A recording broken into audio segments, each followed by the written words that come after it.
Bismillahirrahmanirrahim. Assalamu alaikum to everyone. Welcome to online class of Financial Statement Analysis and Valuation. Today we are conducting our 7th lecture and I'm your instructor Sayyida Aruzna.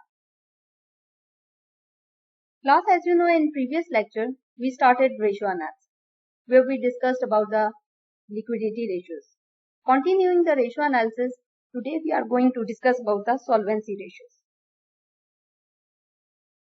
Solvency ratio. जैसे कि इसके नाम से ही idea हो रहा है that it will measure the solvency of the firm, that whether the company is solvent and well capable of paying off its long-term debt obligations or not.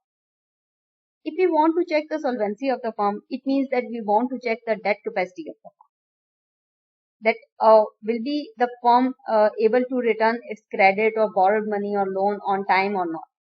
And we want to make this judgment about the firm by checking its solvency ratios. That how much loan firm has borrowed, how much assets firm has acquired with the help of debt, and how much firm's own money invested in the firm. Common solvency ratios are debt to equity ratio, total asset to debt ratio, proprietary ratio, interest coverage ratio, and debt service ratio. We will discuss one by one all these ratios. First one is debt to equity ratio. As you can see that with there are two components in this ratio. First one is debt and other one is equity. And this ratio is particularly used to know about the proportion of the debt and equity in the firm. कि किस तरह आपकी firm ने financing की हुई है with the help of debt, कितनी proportion में फाइनेंसिंग है और आपकी इक्विटी proportion कितना है. तो उसको देखने के लिए, उसको जानने के लिए हम डेट टू इक्विटी रेशियो को कैलकुलेट करते हैं. ऑब्वियसली जब आपका डेट जो है, अगर डेट का पोर्शन 30% है तो 70% आपकी इक्विटी होगी, और अगर 70% डेट है तो 30% आपकी इक्विटी होगी, या ये भी हो सकता है कि 50-50 आपका डेट इक्विटी का पोर्शन हो. तो आपकी जो अर्निंग होगी उस पर्टिकुलर साल के अंदर, अगर आपका डेट ज्यादा है तो आपकी अर्निंग का मेजर पोर्शन जो है वो इंटरेस्ट में देने में लगेगा. तो उसके लिए फिर आपको, अगर आपकी इक्विटी ज्यादा है तो इट मीन्स कि आपका माइनर सा कोई डेट का पोर्शन है 20% 30%, तो आपकी अर्निंग का जो मेजर पार्ट है उस स्मॉल पार्ट को कवर करने में वो बहुत ठीक ठाक उसकी वैल्यू होगी. सो आपको ये देखने के लिए कि आप जो डेट का पोर्शन है और स्पेशली लॉन्ग टर्म डेट का पोर्शन है उसको कैसे कवर कर सकते हैं या नहीं कर सकते. एक फर्म जो होती है वो अपनी प्रॉफिट से उस डेट को कवर कर सकती है या नहीं कर सकती. या ऐसा तो नहीं है कि आप जो है आपने डेट लिया बिजनेस को रन करने के लिए, ऑपरेशंस को रन करने के लिए, और फिर उस डेट को आप रिटर्न करने के लिए आपने एक और डेट ले लिया. तो इस तरह तो फिर आपका जो बिजनेस है, इस तरह तो लाइफ लॉन्ग आप डेट को कवर करने के लिए और डेट लेते रहेंगे और इस तरह कभी आपका डेट उतरेगा भी नहीं. तो आपका मेन फोकस बिजनेस के अंदर ये होता है कि आपकी अर्निंग्स इतनी ज्यादा हो कि आप अपने डेट रिटर्न्स को कवर कर सकें. और उसके लिए हम ये सारी सॉल्वेंसी रेशियोज जो हैं इनकी कैलकुलेशंस करते हैं कि आपकी इतनी अर्निंग है कि आप अपना डेट जो है वो कवर कर सकते हैं, इंटरेस्ट और या अपने डेट की इंस्टॉलमेंट्स वगैरह आप प्रिंसिपल अमाउंट जो है वो पे बैक कर सकते हैं या नहीं कर सकते.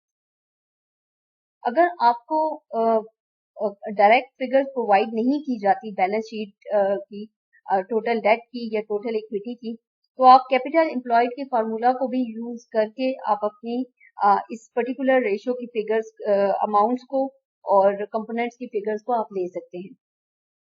जैसा कि as you know that capital employed के अंदर हमारे पास इक्विटी शेयर कैपिटल की वैल्यू होती है, रिजर्व्स एंड सरप्लस की वैल्यू होती है, प्लस प्रेफरेंस शेयर कैपिटल की वैल्यू होती है. इसके साथ हमारे पास लोन एंड डिबेंचर्स होती है. लोन एंड डिबेंचर वो वैल्यू है जो कि लॉन्ग टर्म होते हैं और वो टोटल डेट की वैल्यू, उसको हमने यहाँ से लोन एंड डिबेंचर की वैल्यू इस फॉर्मूला के अंदर ले लेनी है. और जो ये रेड कलर में आपको वैल्यूज नजर, कंपोनेंट्स नजर आ रहे हैं, इनको वैल्यूज को एड अप करके हम टोटल इक्विटी या शेयर होल्डर इक्विटी या शेयर होल्डर फंड्स की जो वैल्यू हमें चाहिए है इस फार्मूला के अंदर हम वहां पे डाल देंगे और हम ये कैलकुलेशंस कर देंगे.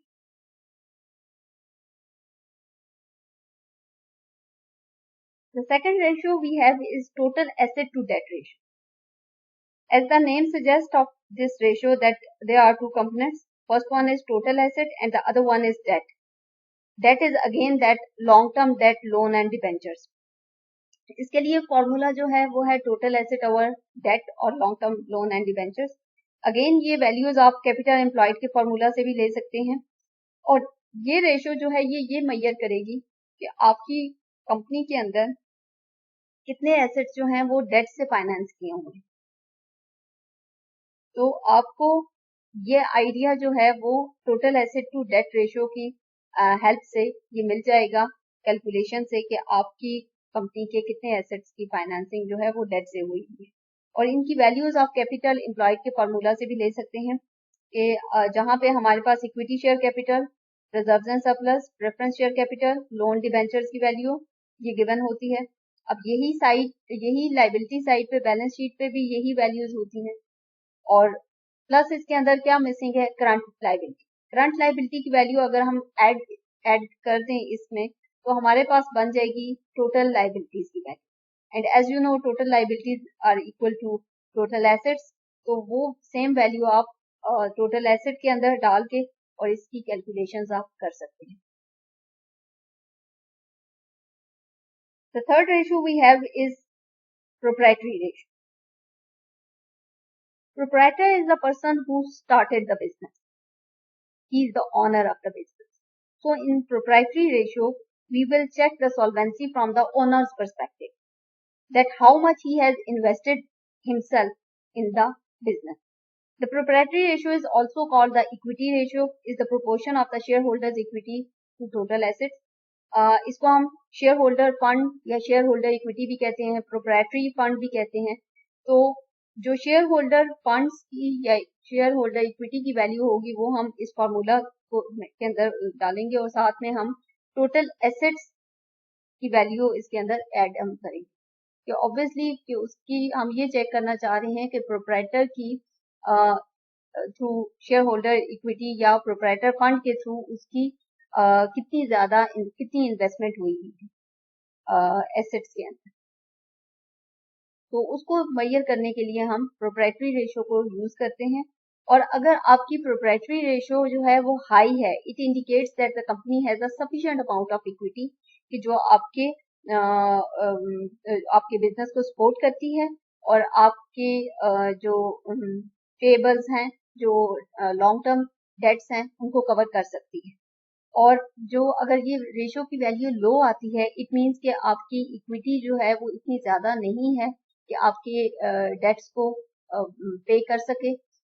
और इन दैट केस फिर आप बैंकरप्सी के रिस्क होता है या इंसॉल्वेंसी का रिस्क होता है कंपनी. अब फॉर एग्जांपल अगर कंपनी के ऑनर ने 70% इन्वेस्टमेंट की है तो इट मीन्स कि 30% का पोर्शन जो है वो डेट से कवर हो रहा है. तो उस 30% को कवर करने के लिए आपकी जो अर्निंग्स होंगी वो इनफ है उस 30% को कवर करने के लिए. लेकिन अगर आपका डेट 70% है और ऑनर की इन्वेस्टमेंट 30% है तो फिर आपकी अर्निंग जो है वो 70% के डेट की इंटरेस्ट और उसकी इंस्टॉलमेंट्स और उसको कवर करने के लिए यूज हो रही. तो इस पर्टिकुलर केस के अंदर फिर ये इम्पोर्टेंट है कि अगर आपकी इन्वेस्टमेंट शेयर होल्डर की इन्वेस्टमेंट, ऑनर्स की इन्वेस्टमेंट या प्रोप्राइटर की इन्वेस्टमेंट बिजनेस के अंदर मेजर पोर्शन है तो फिर आपको बैंकरप्सी का डर नहीं है, आपको इंसॉल्वेंसी का डर नहीं है और आपका जो स्मॉल पोर्शन ऑफ डेट है उसको आप इजीली कवर कर सकते हैं. The fourth ratio we have is interest coverage ratio. इसके नाम से आइडिया हो रहा है कि यहाँ पे हमने इंटरेस्ट को कवर कर सकते हैं या नहीं. इंटरेस्ट क्या है? इंटरेस्ट वो अमाउंट है जो हमने लोन लिया है उसके ऊपर हमें फिक्स अमाउंट चार्ज हुई है, वो इंटरेस्ट है जो कि हमें हर साल पे करना होता है. अब ऐसा तो नहीं है कि हम एक इंटरेस्ट को पे करने के लिए या डेट को पे करने के लिए हम दूसरा लोन ले लें. अगर हम इसी तरह करें तो हमारा बिजनेस तो फेल हो जाएगा फिर, और ये लोन जो है ये कभी खत्म भी नहीं होगा. और एक साइकिल चल पड़ेगा लोन्स का कि आप एक लोन को रिटर्न करने के लिए, पे बैक करने के लिए आप दूसरा लोन ले लेते हैं। तो इंटरेस्ट कवरेज रेशियो हमें ये हेल्प आउट करेगी कि, और हमें ये बताएगी कि हम जो लोन लिया है उसका इंटरेस्ट कवर कर सकते हैं अपनी अर्निंग से या नहीं कर सकते। So the interest coverage ratio is used to determine the solvency of the organization in nearing time, as well as how many times the profit earned by that very organization were capable of absorbing its interest related expenses. For example, if we have to return or if we have to pay 10,000 interest and our earnings or our profit is 1 lakh, then it means that it's a good indication that we are earning 10 times to our interest. हम अपने जो हमने interest पे करना है उससे 10 गुना ज्यादा कमा रहे हैं बिजनेस के अंदर, कि हमें 10,000 इंटरेस्ट पे करना है और 1 लाख हमारी अर्निंग है। तो यही इंटरेस्ट कवरेज रेशियो आपको ये बताएगी कि आप कितने टाइम्स अपने इंटरेस्ट के कितने टाइम्स ज्यादा आप अर्न कर रहे हैं, ताकि इससे ये आइडिया हो कि आप अपना इंटरेस्ट जो है वो इजिली पे बैक कर सकते हैं या नहीं पे बैक कर सकते। Higher the interest coverage ratio imply that greater ability of the firm to pay its interest, and अगर आपकी वैल्यू जो है वो लेस देन 1 आती है तो इट मीन्स कि आपकी earning before interest and taxes की जो डिप्रिसिएशन एमोर्टाइजेशन की वैल्यू है वो इतनी ज्यादा नहीं है कि आप अपने इंटरेस्ट को पे कर सकें, और then you have to go for an alternative source कि आपने उस सोर्स के थ्रू अपने इंटरेस्ट को पे करना है। और इस इंटरेस्ट कवरेज रेशियो के फार्मूला में हमें earnings before interest and taxes की जो फिगर होती है इनकम स्टेटमेंट में, हम वो फिगर लेंगे, और interest on long term loan या डिबेंचर की जो वैल्यू होगी, जो इंटरेस्ट हम पे कर रहे होते हैं और वो वैल्यू हम later earning before interest and taxes के बाद इंटरेस्ट उसमें से डिडक्ट करते हैं, वो वैल्यू के साथ हम इसका रेशियो लेंगे और इसको कंपेयर करेंगे तो हमारे पास इंटरेस्ट कवरेज रेशियो आ जाएगी, जो हमें ये बताएगी कि हम अपने इंटरेस्ट का कितने % ज्यादा अर्न कर रहे हैं। Another ratio we have is debt service ratio. That means long term loan and debentures भी बोल सकते हैं आप।